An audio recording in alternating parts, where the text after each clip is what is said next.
people who don't want to disclose the truth are people with something to hide.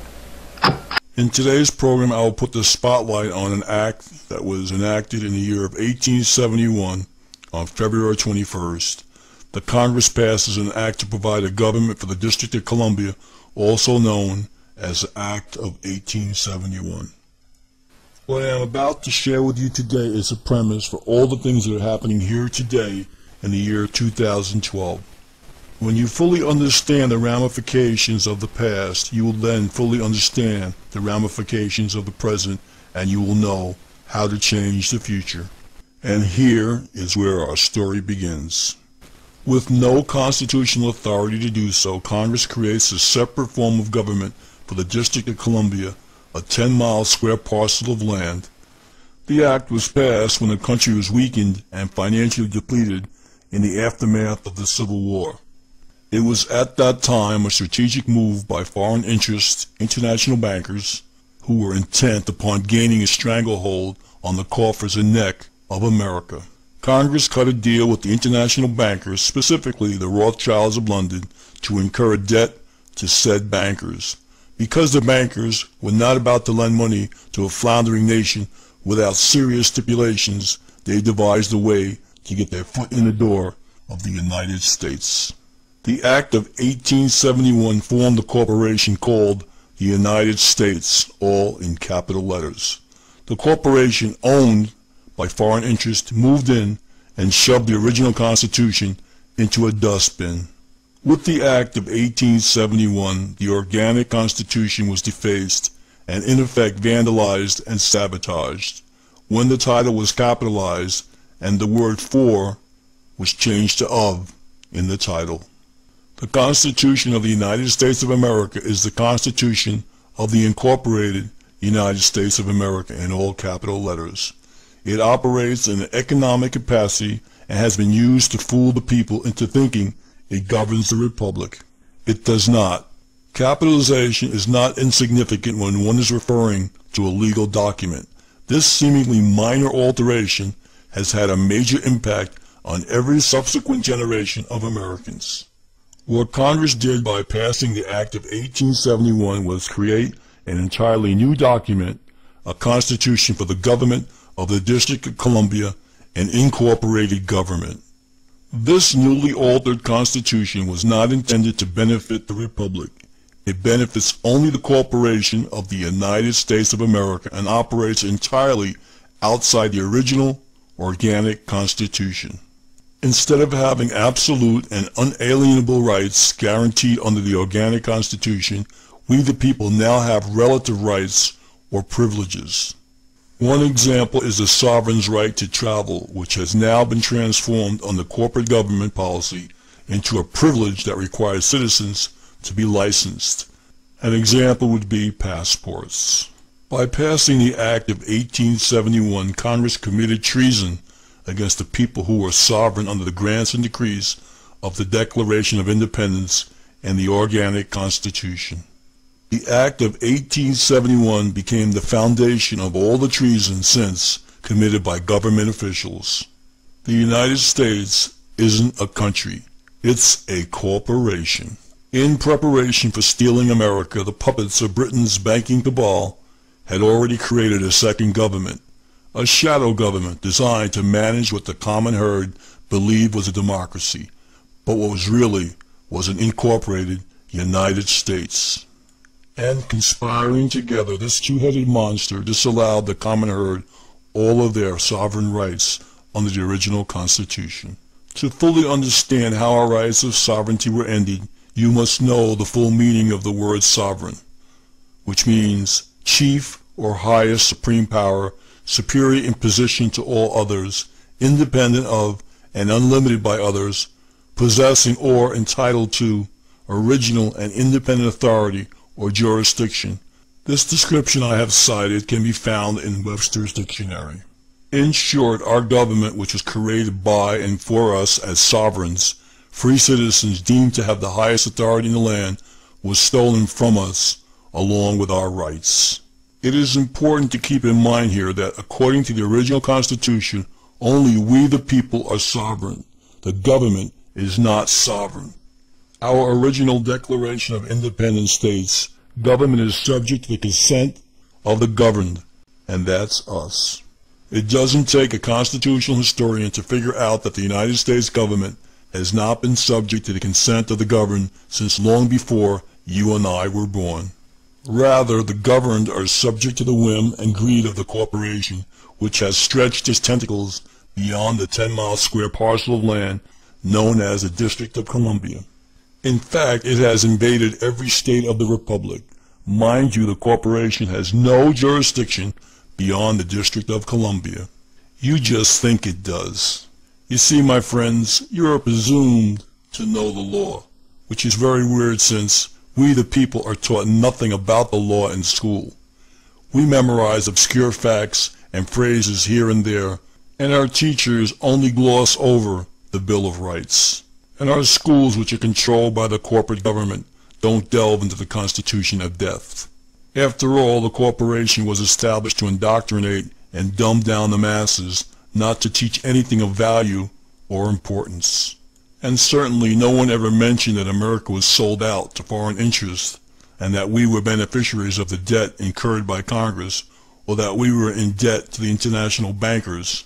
Yet for generations, Americans have had the bulk of their earnings confiscated to pay a massive debt that they did not incur. There has been an endless stream of things the people were not told, and now that you are being told, how do you feel about being made the recipient of a debt without your knowledge or consent? After the passage of the Act of 1871, Congress set a series of subtle and overt deceptions into motion, deceptions in the form of decisions that were meant to sell us down the river.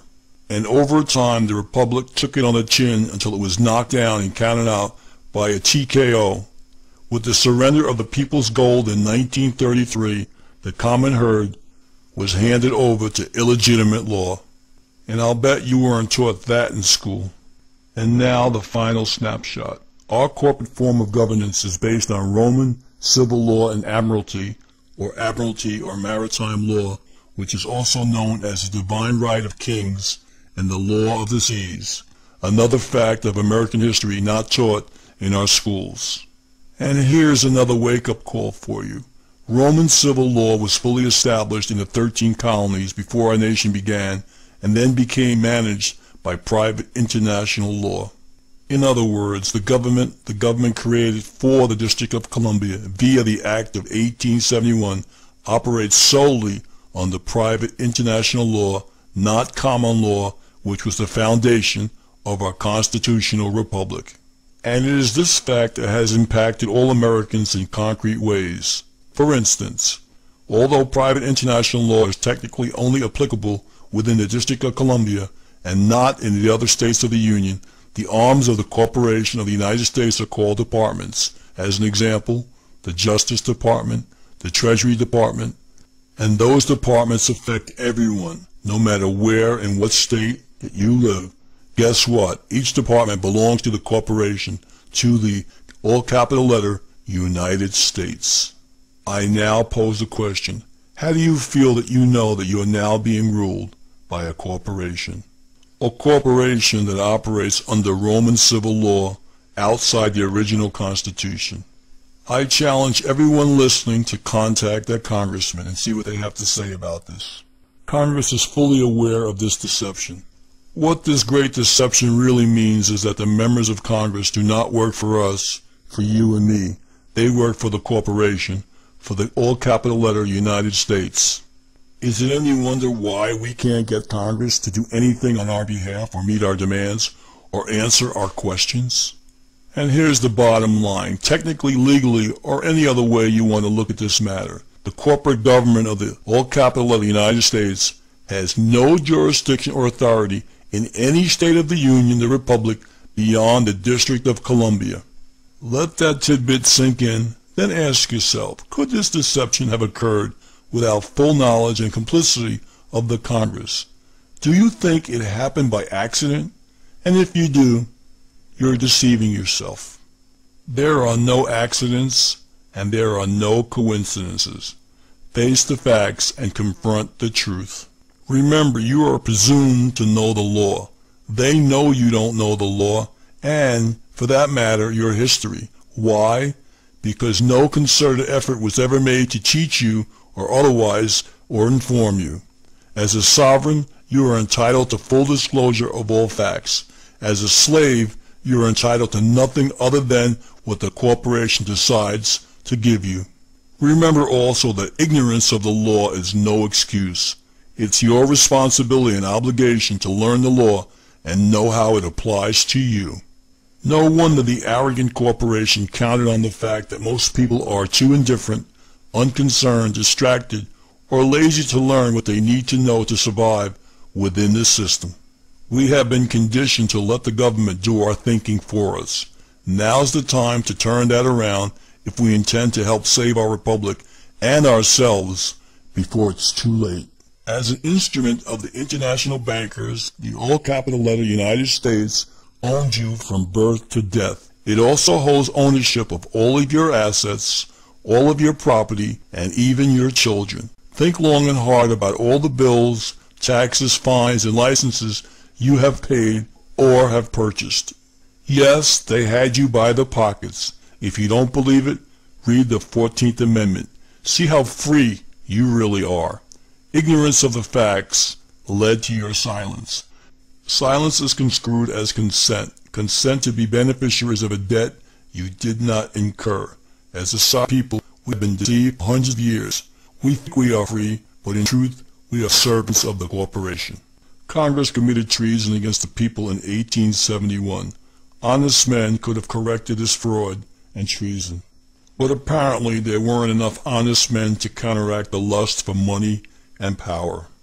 We have lost more freedom than we will ever know thanks to corporate infiltration of our so-called government. Do you think that any soldier who died in any of our wars would have fought if he or she had known the truth? Do you think that one person would have laid down his or her life for a corporation? How long will we remain silent? How long will we perpetrate the myth that we are free? When will we stand together as one sovereign people? When will we take back what was stolen from us?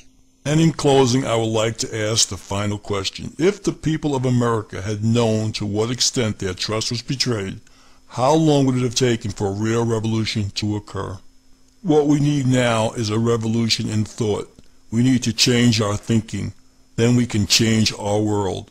Our children deserve their rightful legacy, the liberty our ancestors fought to preserve, the legacy of a sovereign and fully free people. If we do not learn from the past, we will be doomed to repeat it. I'd like to thank everyone for watching The Act of 1871.